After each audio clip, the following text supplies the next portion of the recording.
बिस्मिल्लाहिर्रहमानिर्रहीम।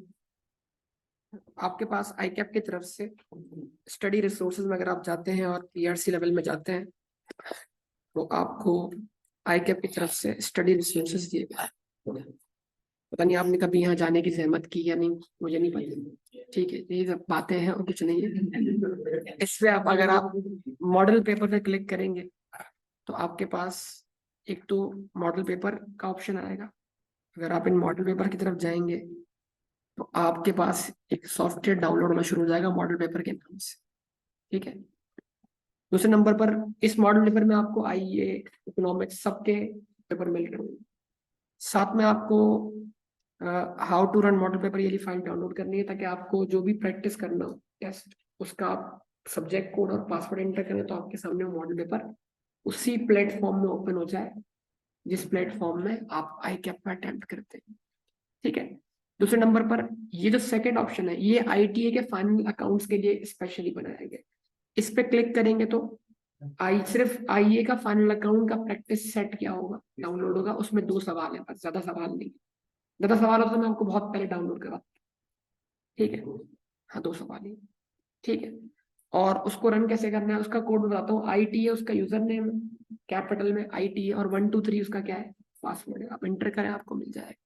ठीक है, मैंने इसको पहले ओपन किया हुआ है तो मैं डायरेक्ट अब यहाँ से स्टार्ट कर।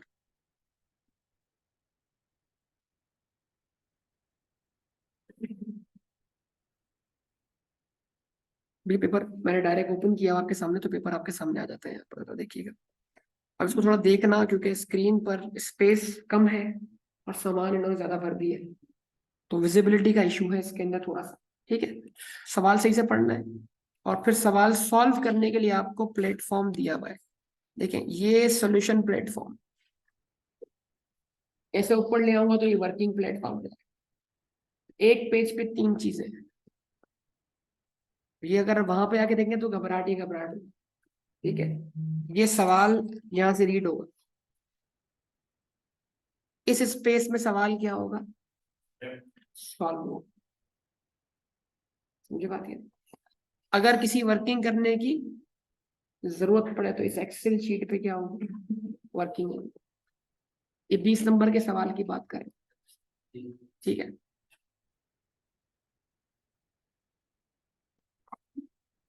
रोज स्टार्ट सवाल रीड करना। ये सवाल मैंने इससे पहले सॉल्व, जो मैंने आपको सेंड की थी फाइल, उसमें मैंने सॉल्व किया, लेकिन मैंने बोर्ड पे सॉल्व किया। इस तरह भी मैंने बच्चों को सॉल्व करके दिखाया, लेकिन रिकॉर्डिंग फर्स्ट टाइम कर रहा हूँ मैं। ठीक है ना। अब जरा देखिएगा। Following is the summarised trial balance of well safe traders PT for the year ended. अच्छा, यही सवाल इसी नाम से दोबारा है, दो बार सवाल है, लेकिन वैल्यूज का क्या है फर्क है। तो बहुत सारे बच्चे सवाल देख के बोलते हैं अरे ये तो वही सवाल है। तो ऐसा नहीं करना, सवाल अगला वाला पढ़ना, घर पे इसको डाउनलोड करना। ये सवाल मैं करता हूँ, अगला वाला सवाल आप ट्राई कर सकते हैं। ठीक है। अच्छा, अब ट्रायल बैलेंस दिया हुआ है। Following is the summarised trial balance of well safe traders VT for the year ended 31 दिसंबर 2020। ये सवाल कब था? ये सवाल आई कैप ने दिया था जब इसकी मैनुअल एग्जाम की सबसे आखिरी अटेम्प्ट थी। यानी जब मैनुअल एग्जाम सबसे आखिरी अटेम्प्ट हुआ ना, तो उसमें ये सवाल आया था। और वो सवाल आई कैप ने पब्लिश किया ही नहीं, मतलब वहां पर अपनी वेबसाइट पर वो अब इस मॉडल पेपर में रख दिया उसने। ठीक है। और जो आपका आई कैप का मॉडल पेपर एमसीक्यूज वाला भी, उसमें मेजोरिटी एमसीक्यूज वही है जो उसके लास्ट पेपर में आए थे, तो उन्होंने मॉडल पेपर पब्लिश कर दिया एमसीक्यूज सारे। अब जरा गौर से चीजों को पढ़ना है। सबसे पहले ट्रायल बैलेंस की डेट नोट की जाए। ट्रायल बैलेंस कौन सी तारीख को बन रहा है? हमारा ईयर एंड 31 दिसंबर 2020 है। ये माइंड सेट बन जाए। ठीक है। वैल्यूज तमाम की तमाम रुपीज इन थाउजेंड में है, ये भी नोट किया। तो अगर अदर इन्फॉर्मेशन में वैल्यूज फुल लिखी है तो उसमें 3 0 कॉमन लेना, ये भी याद रखा जाए। Property plant equipment debit side पे लिखा है 32,000 और क्रेडिट साइड पे लिखी हुई है उसकी अक्यूमुलेटेड डेट क्या लिखी हुई है। इसका मतलब ये ओपनिंग अक्यूमुलेटेड जिस पर इस साल की डेप्शन का इफेक्ट शामिल होगा, और फिर वो इस कॉस्ट से क्या होगा लेस होगा, और इफेक्ट कहाँ जाएगा एसओ। इन्वेंट्री भी कौन सी दिख रही है? ओपनिंग इन्वेंट्री का मतलब, अगर ट्रायल बैलेंस में इन्वेंट्री ओपनिंग है तो एक और हेड होना चाहिए परचेजेस का। सिस्टम खुद ब खुद समझ में आएगा, लेकिन इर्तजा के पास तो परपेचुअल वाला सवाल भी है, मैंने करवाया अभी, तो मतलब कोई रोना धोना नहीं, भारत बात। ठीक है, आएगा तो सही परपेचुअल। 21 तारीख को तो कंफर्म आएगा। ठीक है, अच्छा जी। परपेचुअल वाला सवाल आसान होता है, सवाल आसान होता है, लेकिन क्योंकि परपेचुअल देख के क्या होते हैं, बहुत सारे लोग घबरा कर शिकार होते हैं, इसलिए परेशान हो जाते हैं। अच्छा जी, जी हमने पहले सीखा, ये तो मसला है, हमने पहले सीखा वही है, तो दरमियान से हम उसको अब क्या कर चुके हैं, भूल चुके हैं, ये बड़ा मसला है। इन्वेंट्री एट 1 जनवरी 2020 कितना? 34,300। Trade receivables, prepayments, advances, cash and bank balance, capital, drawings, 14% loan, चुपचाप इंटरेस्ट रेट बता दिए।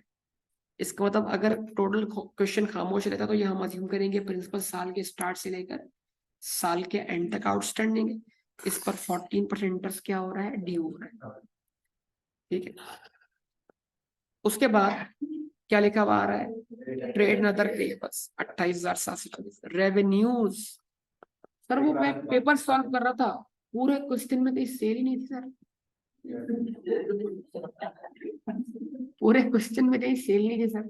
एक बच्चा आके बोलता है, मैंने कहा बेटा रेवेन्यू था, बोला हाँ सर रेवेन्यू था। जबरदस्त बेटा, क्या कर सकते।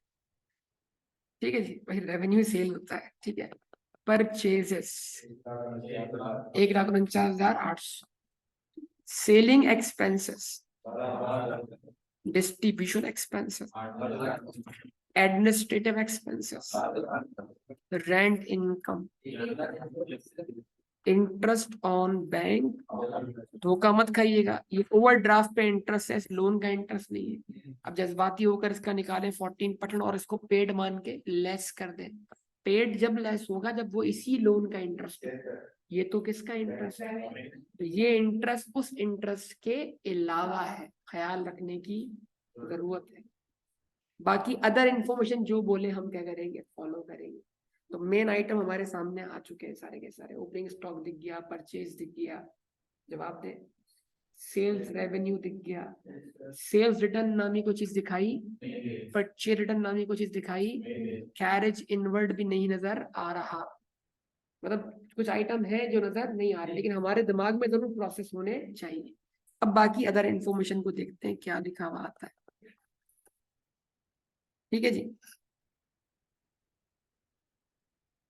अब मैं आपको जो तरीका सिखा रहा हूँ ना उसको अटेम्प्ट करने का, वो ये है, देखिए ये है हमारा सॉल्यूशन स्पेस। मैं सॉल्यूशन स्पेस ले आता हूँ मेनली, मुझे वर्किंग स्पेस की जरूरत नहीं होगी।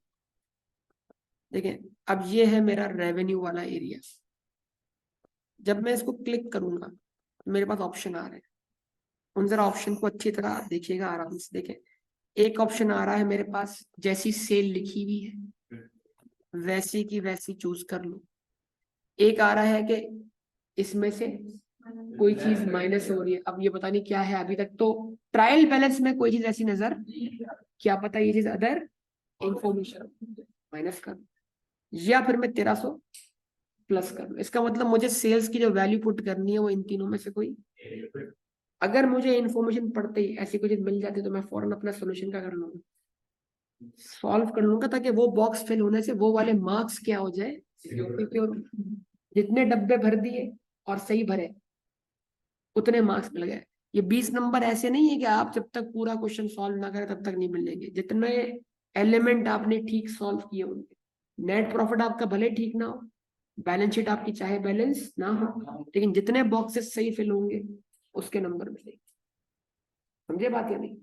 तो अब इस क्वेश्चन को देखो, अब कागज पे सॉल्व करने की अप्रोच और है, और इधर सॉल्व करना ज्यादा आसान है बानिस्बत, वहां टाइम टेकिंग है, यहाँ टाइम सेव होगा अगर आप इस अप्रोच को फॉलो कर लेते हो जो मैं आपको बता रहा हूँ।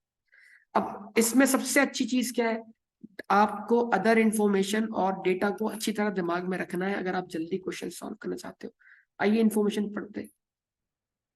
Cost of closing inventory in hand, आपको पता है सिस्टम पीरियोडिक है, तो closing stock is out of trial balance, जो कि डबल एंट्री से क्या होगा, क्रिएट होगा, और उसको क्रिएट करना या तो लोअर ऑफ कॉस्ट एंड, तो एग्जामिनर इस पॉइंट पे नहीं छोड़ेगा, एग्जामिनर लाजमी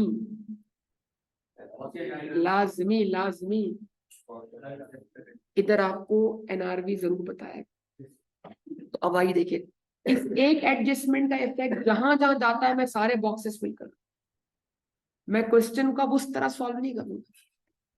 अब मेरी बात सुने और समझे, इस एंट्री को पढ़ूंगा, इस एंट्री का लिंक जिस जिस अकाउंट से बन रहा होगा उन अकाउंट से जाके डब्बे फिल करना शुरू कर,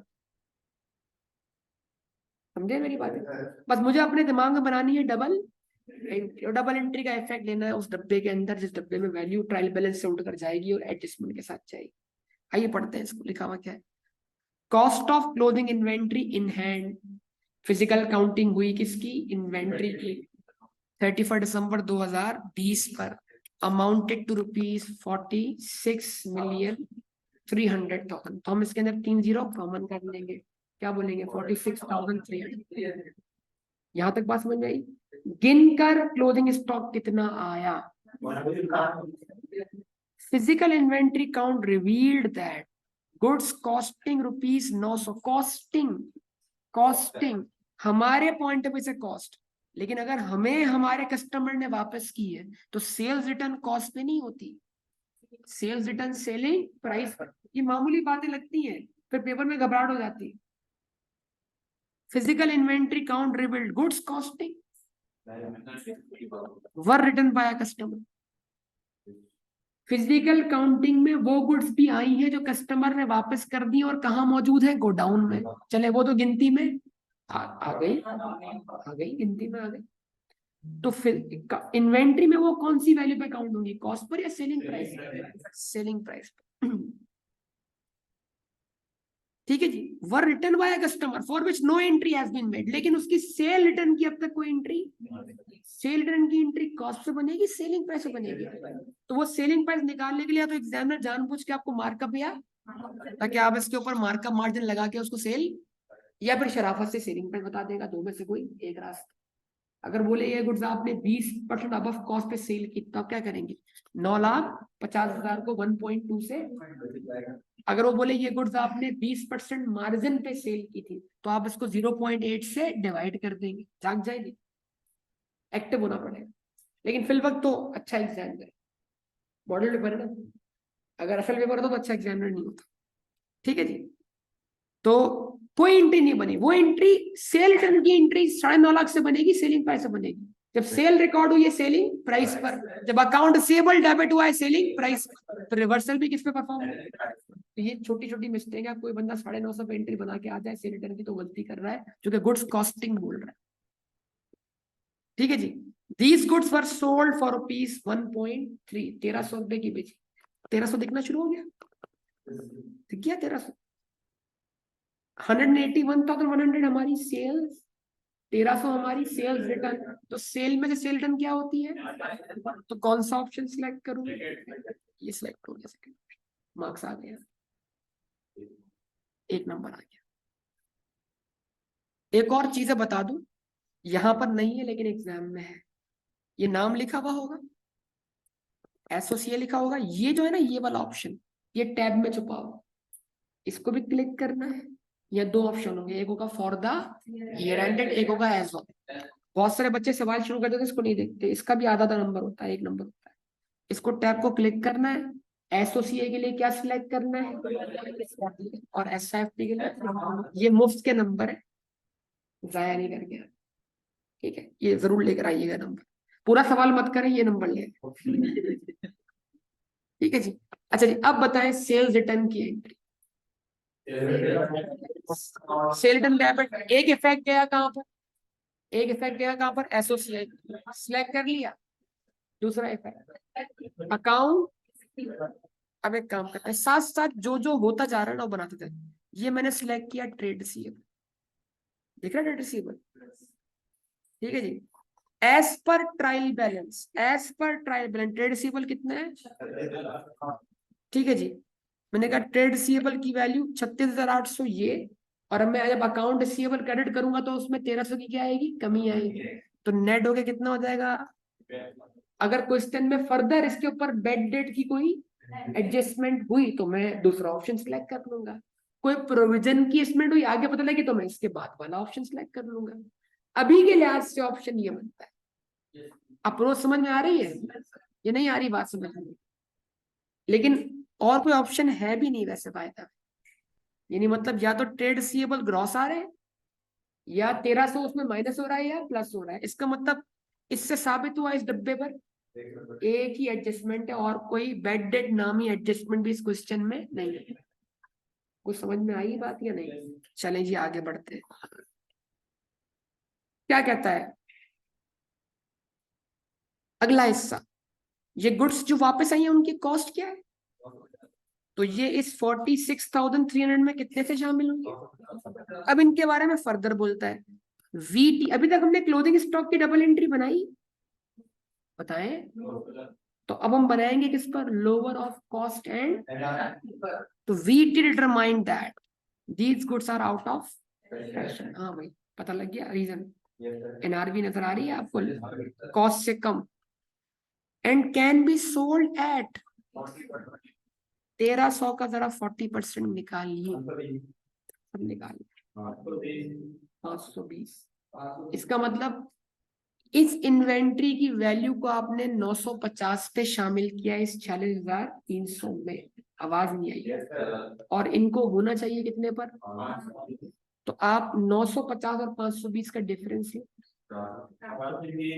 दो तरीके अब एग्जामिनर के, या तो एग्जामिनर एडजस्टमेंट में 950 इस वैल्यू में से माइनस कर रहा होगा और 520 क्या कर रहा होगा, प्लस कर रहा होगा, या फिर 950 और 520 का डिफरेंस इसमें से लेस करवा। अगर इसमें से 480 क्या कितना होता है था, 430 अगर इसमें से क्या कर दे तो फिर इसमें मौजूद 950 430 से कम होकर 520 बन जाएगा, यानी कॉस्ट से हटके किस पे आएगा, एनआरवी।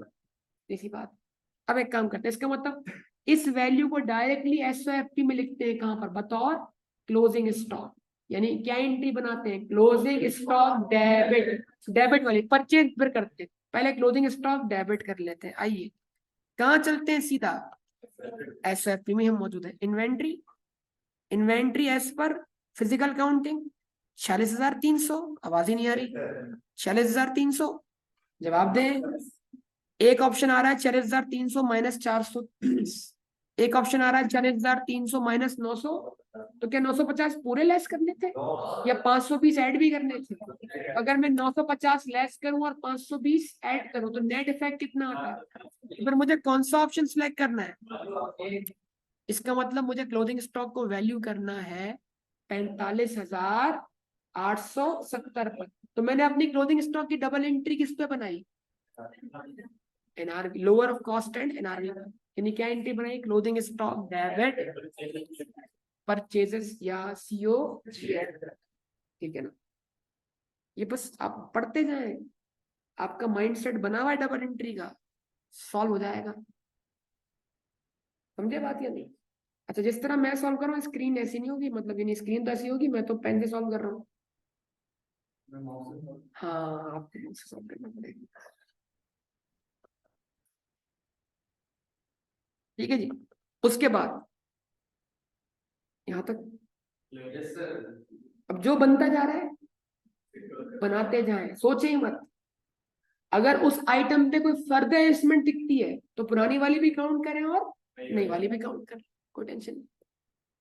उसके बाद प्री पेमेंट इंक्लूड्स, ये एक एक आइटम होश हवास में पढ़ना है। Prepayment include, prepayment में मौजूद है, प्री पेमेंट पूरी या प्री पेमेंट में। Prepayment includes fire insurance premium 300,000 paid for owners person. Owner के लिए जो भी पैसे दिए जाए, चाहे वो एडवांस में हो चाहे वो उसकी लायबिलिटी की सेटलमेंट हो, उसका बिजनेस में एक ही नाम है। ऑनर के लिए की जाने वाली पेमेंट कभी प्री पेमेंट नहीं है। तो समझे बात या नहीं। तो प्री पेमेंट में एक पेमेंट शामिल हो गई है, लेकिन आपको कितना परेशान कर रहा है, prepayment includes fire insurance premium ₹300 paid for owners premises. The annual policy is valid up to, ताकि आप इसमें ये ब्लंडर करें कि आप इसमें से एक्सपायरी को ड्राइंग मान लें। ऑनर के लिए जो भी पे हुआ, एडवांस में पे हुआ या लेट पे हुआ, ऑनर की पेमेंट, ऑनर के लिए ना कोई अप्रूवल है, ऑनर के लिए बस जो जा रहा है उसके लिए वो सिर्फ और सिर्फ क्या है, ड्राइंग। क्योंकि अगर वो लाइबिलिटी पे कर रहा है तो बिजनेस की लाइबिलिटी नहीं है, वो ऑनर की पर्सनल लाइबिलिटी है। ऑनर के लिए होने वाली पेमेंट प्योरली क्या है, ड्राइंग। तो आपको इस 300 को एक्सपायर नहीं करना, पूरा उड़ा देना है। 300 को आपने ड्राइंग में डेबिट करना है, प्री पेमेंट से क्रेडिट करना है।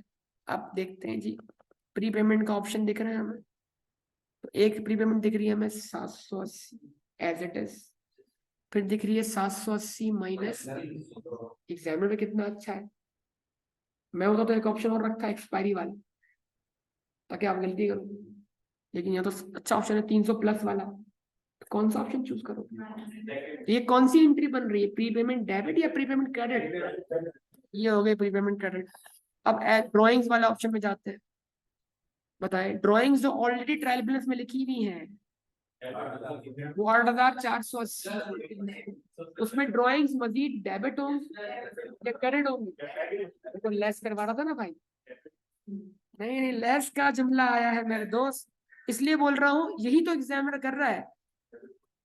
तो ड्राइंग का बैलेंस डेबिट बैलेंस है, मजीद डेबिट होगा तो ड्राइंग्स बढ़ जाएंगी, तो ड्राइंग्स में मजीद 300 क्या हो गया, ऐड हो गया 8,600। अब देखिए ये क्वेश्चन में वैसे सॉल्व ही नहीं कर रहा हूँ, बस डबल एंट्री बनाता जा रहा हूँ, क्वेश्चन सॉल्व होता जा रहा है। आगे यहां तक समझ में आ गया? चले ओके। एडवांसेस रिप्रेजेंट्स, अभी आ गई बात। अब एडवांस के बैलेंस को जरा ढूंढ लो, मैंने स्किप कर दी। चलिए on 1 June 2020 a machine was given at quarterly rent of ₹375,000 receivable in advance। क्या मतलब? ये आप जरा गौर से देखिएगा, क्या लिखा हुआ आ रहा है, रेंट इनकम। यकीनन इस रेंट इनकम का ताल्लुक इस थर्ड पॉइंट से, मशीन रेंट पे दिए, क्या दिए? अब फिर जरा दिमाग चलाकर ईयर एंड याद कीजिए, ईयर एंड। अब जून से आपका रेंट एग्रीमेंट शुरू हुआ, जून का रेंट चुपचाप सुनिएगा, फिर आप घर बैठ के इसको दोबारा सॉल्व कीजिएगा। जून का रेंट, जुलाई का रेंट और अगस्त का रेंट एडवांस में रिसीव हो गया जून को। बोले ना, जून जुलाई अगस्त, फिर सितंबर का रेंट, अक्टूबर का रेंट, नवंबर का रेंट एडवांस में मिल गया अगस्त को। जवाब दे, अगस्त सितंबर अक्टूबर, फिर नवंबर का रेंट, दिसंबर का रेंट और जनवरी का रेंट एडवांस में मिल गया नवंबर। तो इसका मतलब 1 महीने का रेंट जो कि फॉल करता है अगले, वो इसमें ज्यादा रिसीव हुआ है। जवाब नहीं मिल रहा आपकी तरफ से। अब इसका मतलब क्वार्टरली रेंट कितना है? तो अब तक हमें कितने क्वार्टर का रेंट मिला है? 3 क्वार्टर। तो अगर इसको मल्टीप्लाई बाय 3 करें और ये आंसर वेरीफाई हो तो हमारी बात सारी की सारी प्रूव हो जाएगी। करके देखो तो भाई, इसका मतलब 3 क्वार्टर का मिल गया है ना। तो 3 क्वार्टर का मतलब 9 महीने, 9 महीने से 8 महीने फॉल करते हैं करंट अकाउंटिंग पीरियड में, 1 महीना फॉल करता है। तो इस रेंट इनकम में 1 महीने की इनकम करंट अकाउंटिंग पीरियड की, अगले अकाउंटिंग पीरियड की, उसको इनकम माने या अनर्न इनकम माने? तो उसकी एंट्री रेंट इनकम डेबिट। तो अब 2 तरीके, या तो इसको डिवाइड बाय 9 करो तो भी पर मंथ रेंट मिलेगा। चेक कर लो भाई, चेक कर लो, रास्ते निकाल लो, दिमाग चला लो। और अगर ये 375 दिया हुआ तो ये कितने मंथ्स का है? 1 क्वार्टर का। 1 क्वार्टर का मतलब 3 महीने, तो इसको डिवाइड बाय 3 करो तब भी क्या आंसर आएगा? 125। तो इसमें से 125 क्या करना है? रिवर्स करना है। रेंट इनकम डेबिट 125 से अदर पेएबल या अनर्न, जो भी एसओएफपी में ऑप्शन लिखा उस ऑप्शन के हिसाब से, अदर पेएबल या अनर्न इनकम। यानी क्या बनाना है? लायबिलिटी। याद है, भूल गए? इसका मतलब एसओसीआई की तरफ मूव हो जाओ फॉरन से। एसओसीआई, एसओसीआई में रेंट इनकम, अदर इनकम का ऑप्शन आ रहा है। अदर इनकम कितनी आ रही है? जवाब दो। 1125 आ रही है। 1125 में से कितना इफेक्ट जा रहा है? 250 का या 125 का? हमने गलत तो नहीं पढ़ा इसको? जवाब दे। कितने मंथ्स का अनर्न हुआ? 2 महीने का, 1 महीने का? मैंने इसकी गिनती गलत तो नहीं की? मैं पूछ रहा हूँ भाई, जून से लेकर दिसंबर 7 महीने होते हैं। 2 महीने का अनर्न हुआ, हिसाब गलत हुआ है हमसे। जून, जून, जुलाई, अगस्त, सितंबर, अक्टूबर, नवंबर, दिसंबर, 7 महीने। 7 महीने गुजर चुके हैं, 2 महीने क्या है? तो इसका मतलब फिर गलती हुई। जून, जुलाई, अगस्त एक्सपायर्ड, ठीक है जी। जून, जुलाई, अगस्त एक्सपायर्ड। सितंबर, अक्टूबर, नवंबर एक्सपायर्ड। दिसंबर एक्सपायर्ड, जनवरी और फरवरी एक्सपायर्ड। तो 200, 125 मल्टीप्लाई बाय 2, 250 का इफेक्ट आए। तो क्या करूं? 250 इनकम में से कम करूं या बढ़ाऊं? तो ये वाला ऑप्शन आया। और इस 250 को क्या मानूं? एसओएफ में क्या मानूं? लाइबिलिटी। एसएफ में मेरे पास क्या ऑप्शन है, जरा देखिएगा। एसएफ में मेरे पास ऑप्शन है, एक तो ट्रेड एंड अदर पेबल। इसका मतलब ये इसी इसी में आएगा हमारे पास। तो अब देखें, आपके पास ट्रेड एंड अदर पेबल का balance as per trial balance कितना लिखा हुआ है? इसको देखें, 28,740। इसमें अक्रूड वाला इफेक्ट क्या हुआ? ऐड हुआ। तो बैलेंस क्या बना? 28,000। प्रॉपर डबल एंट्री जा रही है। अब देखिए, इससे आपको दिख रहा है एक इफेक्ट एसओसीआई में। ठीक है, आगे मूव करें। Next point, advances represent, advance represent 3 months advance salary taken by salesman on 1 November 2020। Advances, वो एक एडवांस रेंट था, वो आपने रिसीव किया था। ये एडवांस वो है जो आपने पे किया है। जवाब दें।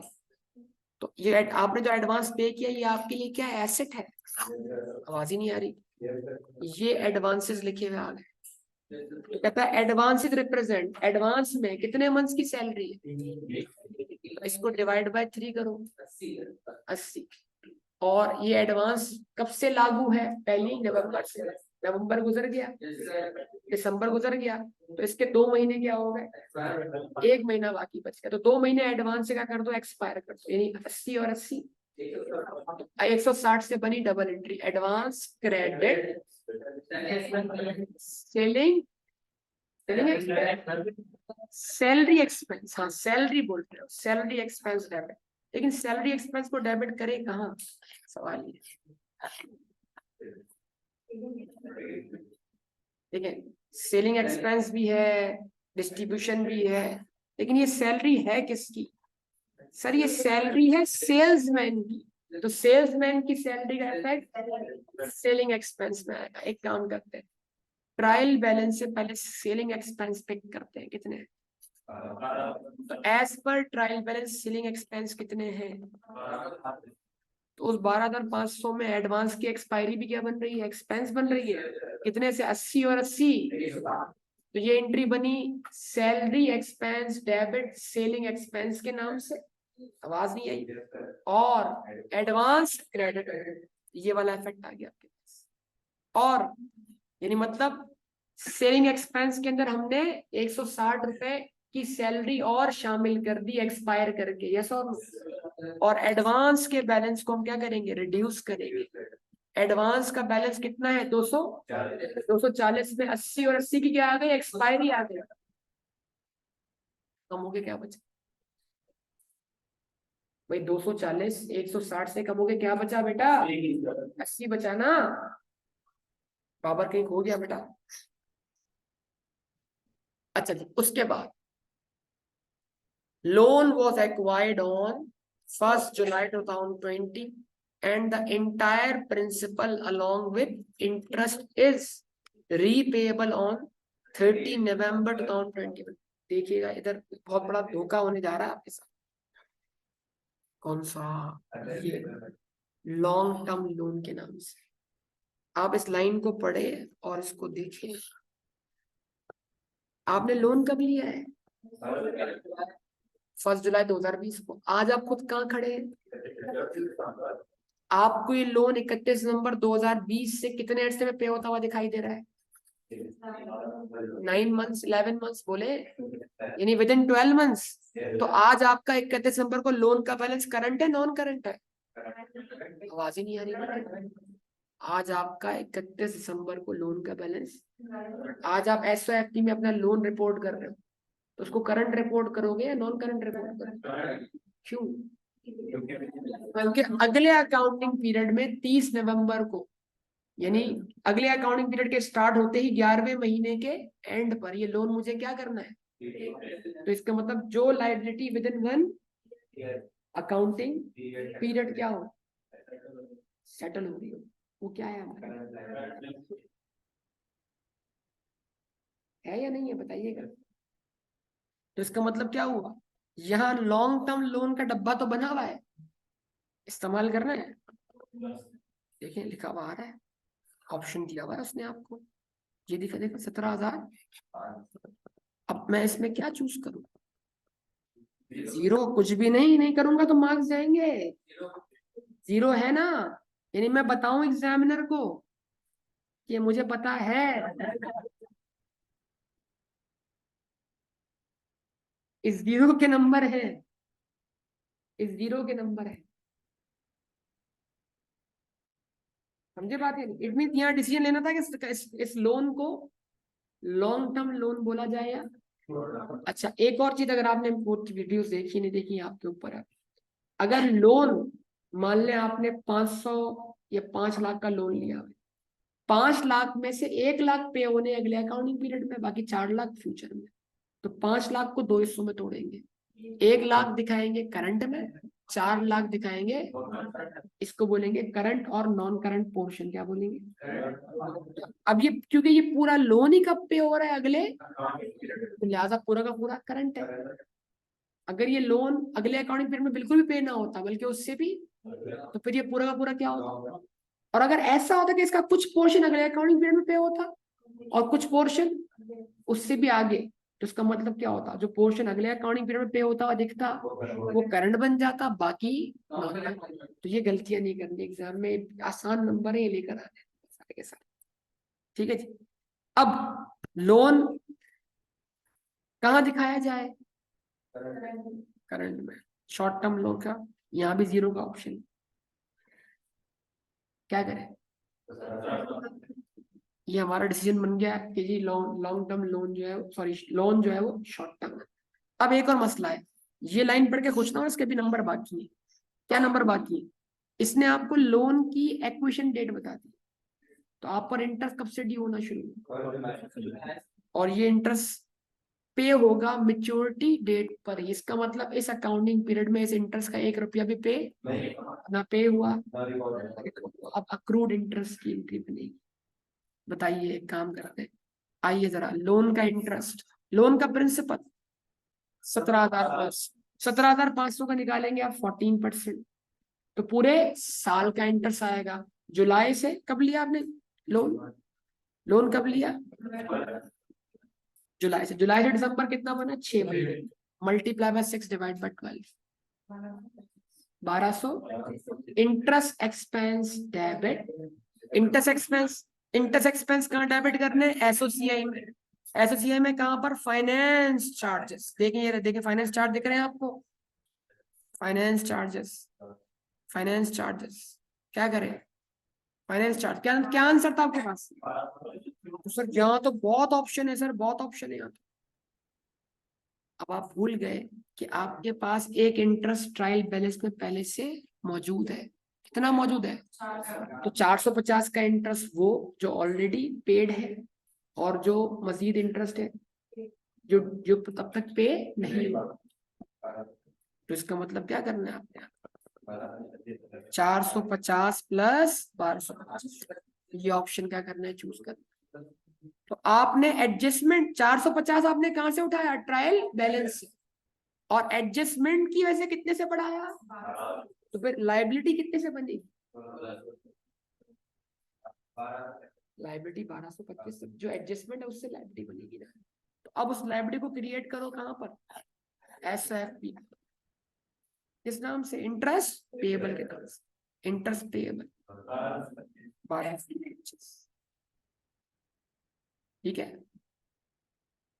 देख लें अब ये सॉल्व होता चला जा रहा है आपके सामने। आगे लास्ट पार्ट, बेटा सबर कर लेना, थोड़ा जज्बाती नहीं होना, बात तो मुकम्मल करूं, अभी क्वेश्चन मुकम्मल हो जाएगा पता ही नहीं लगेगा तुम्हें, ठीक है। अब नंबर 6 क्या लिखा हुआ है, depreciation of the property plant equipment is charge at 10% on straight line method.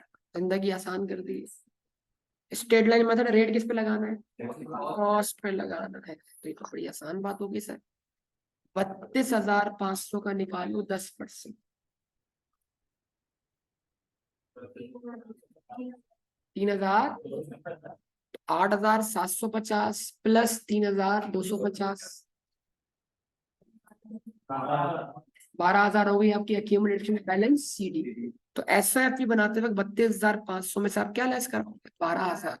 आ जाओ प्रॉपर्टी प्लांट इक्विपमेंट वाले सेक्शन पर, आपके पास ऑप्शन क्या आ रहा है, 32,500 कॉस्ट, 32,500 माइनस ओपनिंग एक्यूमुलेशन, ये ऑप्शन आ रहा है, 32,500 माइनस करंट डेप्शन, या 32,500 माइनस क्लोजिंग एक्यूमुलेटेड डेप्शन, कौन सा ऑप्शन चूज करो।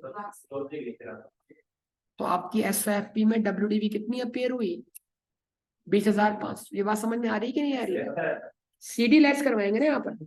अच्छा ये कौन सा वाला इफेक्ट है, एक्यूमुलेशन के क्रेडिट वाला, क्या मतलब, आपने आपने ओपनिंग बैलेंस कितना पिक किया, इसमें मजीद क्रेडिट किया 3,250, ये दोनों मिलके कितने हो गए, और 12,000 आपने SIP बनाते हुए क्या कर दिया, इसमें से लेस करवा दिया। याद है नहीं याद, अब बाज दफा एग्जामिनर ऐसे नहीं लिखता, अगला सवाल जब करोगे ना तो ये लिखा हुआ ऐसे आएगा, 32,500 माइनस 8,750 माइनस 3,250, यानी ये 12,000 ब्रेक करके दिए होंगे, तो किस जगह ब्रेक करके दिए होंगे, किस जगह जोड़ के दिए होंगे, बस ये ब्रेनस्टॉर्मिंग आपकी एग्जामिनर करेगा। आपको सोचना है कि भाई लेस तो कितने होने, अब 8,750 पहले माइनस कर लो, 3,250, इफेक्ट तो कितना पड़ेगा, 12, मुझे बात या नहीं। अच्छा जी, अब इसके बाद डेबिट इफेक्ट आना बाकी है, ये तो क्रेडिट इफेक्ट आया कहां पर, SOFP में, इसने तो एसिड की WDV का की कम, अब इसका डेबिट इफेक्ट कहां जाएगा, SOCI, जिसको हम क्या बोलते हैं, डेप्री, लेकिन वो कहता है डेप्शन एक्सपेंस डेबिट कितने से किया आपने, 3,000, यहाँ तो सर 12,000 किया सर, यहाँ ट्रायल बैलेंस में 8,750 पहले से मौजूद था, उसमें 3,250 का इफेक्ट मिलाया तो 12,000 बना, 12,000 से कोई एंट्री बनी नहीं, एंट्री कितने से बनी है, तो अब डेबिट एंट्री भी किससे बनेगी, 3,250। तो 3,250 के बारे में क्या बोल रहा है, डेबिट इफेक्ट के बारे में कहता है कि डेप्शन शुड बी इक्वली 3,250 को डिवाइड बाय 2 करो, क्या बनेगा, क्या बनेगा, 1,625। अब क्या करो, क्वेश्चन के मुताबिक पढ़ो जरा, डेप्शन should be equally divided between distribution and, यानी आधी डेप्शन इस हेड में, कुछ समझे बात ये, यानी आधी डेप्शन इसमें शामिल करो, एक्सपेंस यानी एक्सपेंस को 2 सेक्शन में दिखाओ, कौन से सेक्शन में, डेप्शन एक्सपेंस टोटल कितना, 3,250, उसको आधा इसमें लिखो, आधा इसमें लिखो, इसमें। अच्छा अब एक काम करते हैं, as per trial balance distribution expense कितने हैं, 8,800 में इफेक्ट आएगा 1,600, आइए ऑप्शन चेक करते हैं, 8,800 माइनस 1,625, 8,800 प्लस 1,625, या सिर्फ 8,800, ये भी इफेक्ट आ गया, एडमिन एक्सपेंस ट्राइबल में कितने लिखे हुए? 7,460 में भी क्या होगा? 1625 का इफेक्ट। तो इस तरह ये एंट्री इस तरह बनी, सोचिए। Distribution expense debit 1625, admin expense debit 1625 से इन दोनों का सम डेबिशन एक्सपेंस के बराबर, यानी डेबिशन एक्सपेंस को तोड़ के दो जगहों पे रखा। और अक्यूमुलेटेड डेबिशन क्रेडिट 3,250 से जो कि जुड़ गई ओपनिंग बैलेंस 8,750 और मिलके बैलेंस कितना हो गया? 12,000 और वो लेस हो गई एसेट की कॉस्ट। समझे बात या नहीं?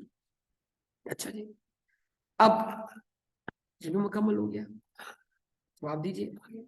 अब आखिरी बस पूरे उसमें यही आपको परेशान कर सकता है, अगर एक बैलेंस पॉजिटिव हो और एक बैलेंस, दोनों का नेट इफेक्ट क्या हो?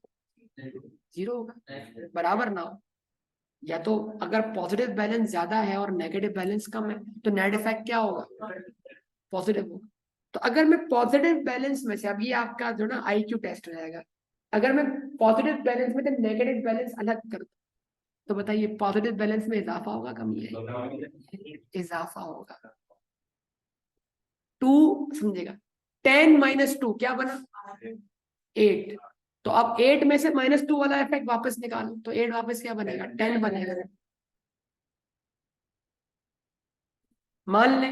मान ले आपके पास कैश और बैंक का पॉजिटिव बैलेंस 10 है, बोले बोले बोले, और आपके पास ओवरड्राफ्ट का बैलेंस 2 है, तो ये दोनों नेट होके कितने बने? 8 बने। मैं बोलता हूँ नहीं, ओवरड्राफ्ट लायबिलिटी उसको अलग दिखाया जाए और कैश और बैंक एसेट है उसको, तो अगर मैं ये इस नेट में से 2 के ओवरड्राफ्ट को अलग करूं तो मेरा बैलेंस जो नेट हुआ अब क्या होगा? ग्रॉस हो जाएगा। तो 2 के माइनस वाले इफेक्ट को क्या करूं? अच्छा ये, अच्छा अगर समझ नहीं आता कोई मसला नहीं। देखो आपको क्या बैलेंस दिया हुआ? नेट। मैंने कहा ग्रॉस बैलेंस अज्यूम करो x, अगर x - 2 बराबर है 8 के, बच्चों वाली बातें हैं, फंसते हैं लेकिन फंसने के बाद निकल सिचुएशन से बाहर निकलना नहीं आता। ICAP का काम, आपके कैफ लेवल तो इससे भी आगे है भाई, वहां तो सिचुएशन बनती जाएंगे, बंदा फंसता जाएगा। कामयाब वो है जो सिचुएशन में फंसने के बाद अपने आप को बाहर निकाले, अपनी माजी की पढ़ाई को सामने रखते हैं। तो अगर एक बैलेंस x है, इसमें से 2 माइनस करने के बाद क्या आ रहा है? 8 आ रहा है।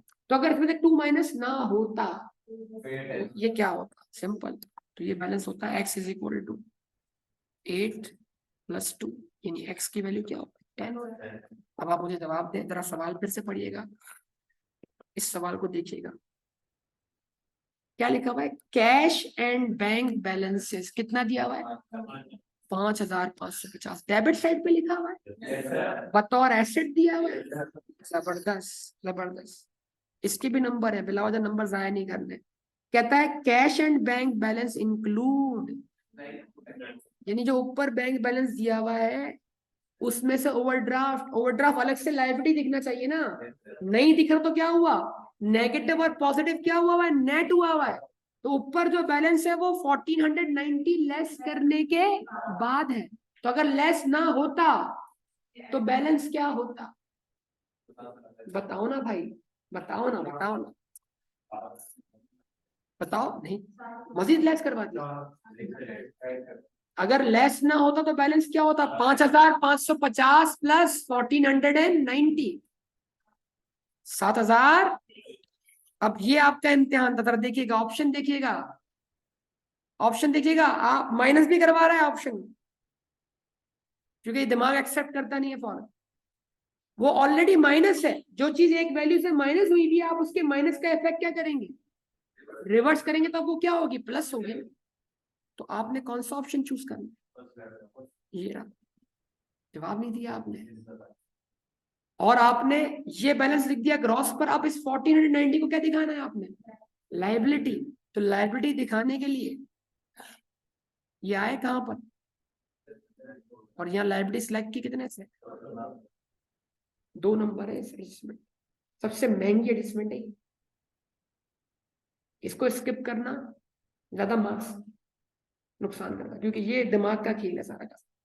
दिमाग एक्सेप्ट ही नहीं कर रहा है इस बात को कि एक वैल्यू नेट हुई है, तो नेट वैल्यू में से नेगेटिव वैल्यू अलग करने का मतलब क्या है, नेट वैल्यू को ग्रॉस कर देना। अब उस वैल्यू में क्या होगा, इजाफा होगा।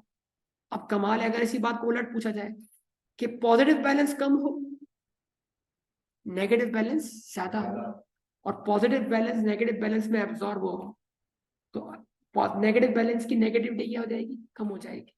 तो फिर उस नेगेटिव बैलेंस से पॉजिटिव बैलेंस को अलग करने पर क्या होगा, नेगेटिविटी बढ़ जाएगी, है ना। जाग रहे हैं ना, या नहीं जाग रहे, बताइए, मौजूद है। हाँ बेटा, कोई मसला नहीं। आप जब पबजी खेल के फ्री हो तो मुझे बताना, मैं इंशाल्लाह समझा दूंगा, ठीक है जी। अच्छा जी, जहां तक ये आपकी, इसका मतलब मैंने तकरीबन सारी एडजस्टमेंट कवर कर ली। अब एक चीज मैंने अब तक कैलकुलेट नहीं की, उसका नाम है COGS, cost of goods sold. Cost of goods sold, आइए cost of goods sold calculate करते हैं। ट्रायल बैलेंस से अपने कैलकुलेटर उठाइए, ट्रायल बैलेंस से उठाइए ओपनिंग स्टॉक की वैल्यू, अपने कैलकुलेटर में टाइप कीजिएगा, इक्वल टू प्रेस पर कीजिएगा, सिर्फ टाइप करिएगा।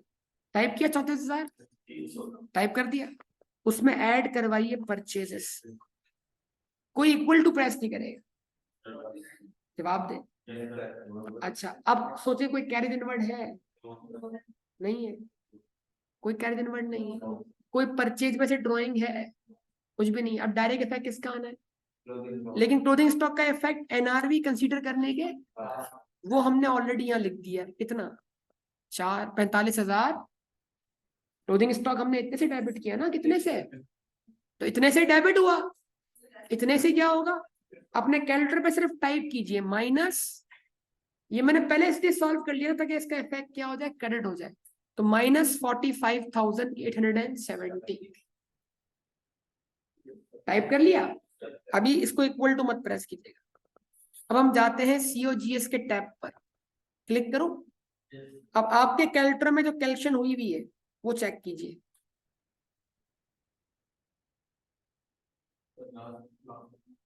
जी बोले बोले, कौन सी ये, पक्का कंफर्म,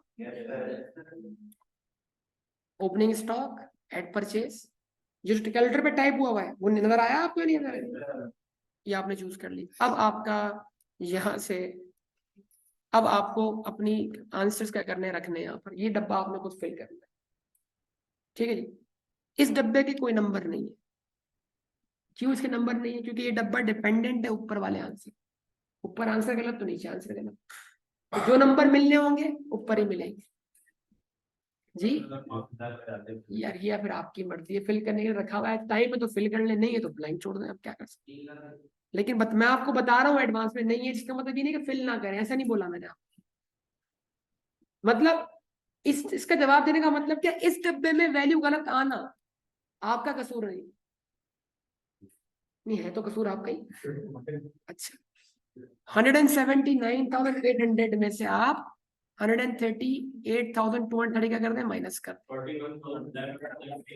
कितना,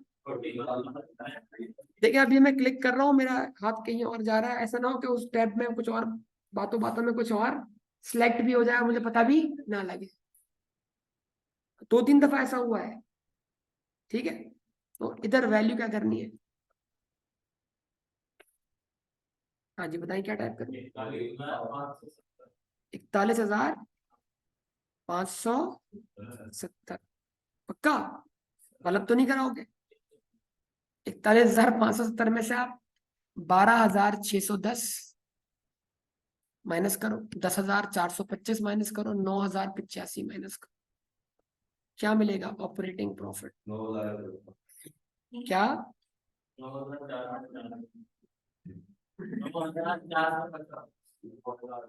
बोल रहा है, हाँ कैसे, 9,450, ठीक है जी। अब 9,450 में अदर इनकम लेस करोगे ऐड करोगे, दिमाग लेस की तरफ ही काम कर रहा है ना, अदर इनकम भी लेस कर देते हैं, काम करते हैं, बाबर बोल रहा है, ठीक है जी। तो पूरा क्वेश्चन सही होने के बावजूद भी एसआईपी भी ठीक है, लेकिन नेट प्रॉफिट गलत है तो एसआईपी बैलेंस नहीं हो रही। समझे बात या नहीं? तो इस तरह के मजाक चलते रहते हैं एग्जामिनेशन में। अदर इनकम भी जज्बाती होकर लेस करवा दी फिर हमने। तो 9450 प्लस 875, और अब जब ऐड करने के ट्रेंड पे चले तो फाइनेंस को भी ऐड करवा दिया। नहीं, 875 ऐड करें और 1675 क्या करें, लेस करें। 8000, 8650, 625 या 50? यार ये गलत क्यों बोलता है फिर?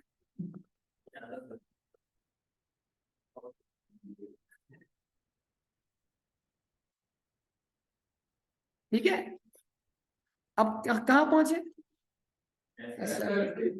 ऐसा कैपिटल एस पर ट्रायल बैलेंस, कैपिटल एस पर ट्रायल बैलेंस 60,000, 60,000 है बेटा। इतना क्या कहा? 60,395। अच्छा, उसमें नेट प्रॉफिट लेस करवाते हैं, ऐड करवाते हैं? ऐड करवाते हैं। कितना ऐड करवा? 8,350। किसने बोला फिर? देखो तुम लोग चाह नहीं रहे हो ये बैलेंस हो, या तुम चाह रहे हो अफ्तार ही करके जाओ। हाँ। अफ्तारी करवाना क्या मुश्किल काम है? क्या चाहिए होता है? एक खजूर और पानी का गिलास, और क्या मुश्किल? 60,395 में से 8,650 आप क्या करें, इसमें प्लस करें, और ड्राइंग्स 8,780 का करें, लेस करें। शाबाश जी। 60,265। ठीक है जी, ये आ गया आपके पास आंसर। अच्छा शाबाश। अब जल्दी से 60,265 में आप 2,890, नहीं पहले मत लिखे इसको, पहले इसका सम करें। करंट लाइब्रेरी का सम नीचे लिखना है। 2,890 लिखे, सॉरी 28,000। क्या हो गया यार, इर्तजा मैं गलत पढ़ रहा हूँ। इर्तजा तुम्हारी वजह से हो रहा है सब कुछ। 28,990, 28,990 लिखो लिखो। प्लस करने किसी और चीज में इसको अलग से लिखना शुरू कर दो। 28,990, 17,500, 1,225, 1,490। ये सिर्फ आप मुझे क्या बता रहे हैं? करंट लाइब्रेरी का क्या है? करंट लाइब्रेरी का सब 49,015 बोल रहा था, देखा। अब आप 49,205 में ऐड कराएं 60,265, तो आपको total assets and total equities and liabilities में 1,09,470। जी बेटा, वो मैंने यहाँ प्रेस किया था, 1,09,470। ठीक है जी, ये आया इक्विटी और लाइबिलिटी का सम। अब देखते हैं एसेट साइड, क्या ये बैलेंस होता है? ये बैलेंस नहीं होता। सबसे पहले कैलकुलेटर पे आप करंट एसेट्स का सम करेंगे बेटा। शाबाश। 45,870 प्लस 35,500 प्लस 80 प्लस 480 प्लस 7,040,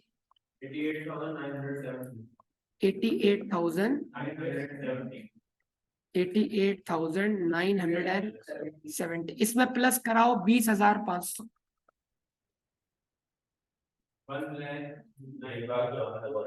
ये 94,000, 1,09,470। क्या ये वही बैलेंस है? सर मेरे तो 20 नंबर पक्के हो गए। मेरे 20 नंबर पक्के हैं, आपके पता नहीं है कि नहीं होंगे और कैसे। अब ये क्वेश्चन कंप्लीट हो गया।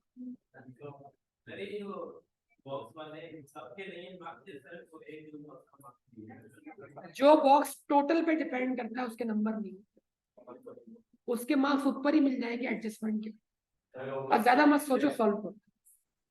ठीक है, अब आप क्या करोगे, प्लीज ये डाउनलोड कर लोगे ना घर में पहले, ये दोबारा करना, इसका इसका ये मैं वीडियो अपलोड कर दूंगा, देख लेना दोबारा से।